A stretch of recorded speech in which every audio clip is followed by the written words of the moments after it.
Čus, vítám tě u videa, kde si ukážeme další tému keycaps. Jestli jsi neviděl první video, doporučuji se na ně podívat. Dnes tu máme takzvané pudding keycaps. Tyto keycapy mě stály 161 korun. Bohužel ale momentálně nejsou dostupné v černé variantě. A tak dám do popisku odkaz na podobné, kde se cena pohybuje okolo 250 korun. Tyto klávesy by měly mít horní vrstvu vyrobenou z PBT, která je odolnější vůči oděrkům a masnotě, a spodní průhlednou vrstvu z ABS, která zajišťuje průhlednost a také dobré rozptýlení RGB podsvícení. Tady už se můžeš podívat, jak klávesy vypadají přímo na klávesnici.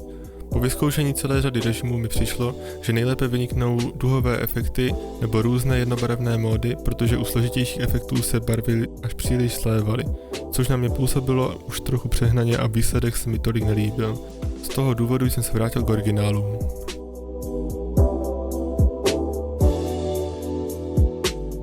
Před soundtestem tu mám menší upozornění. Při vydělávání těchto keycapů jsem si s nimi vytahal i switche. Drží opravdu natěsno a měli byste to brát v potaz, pokud se vám přestanou líbit.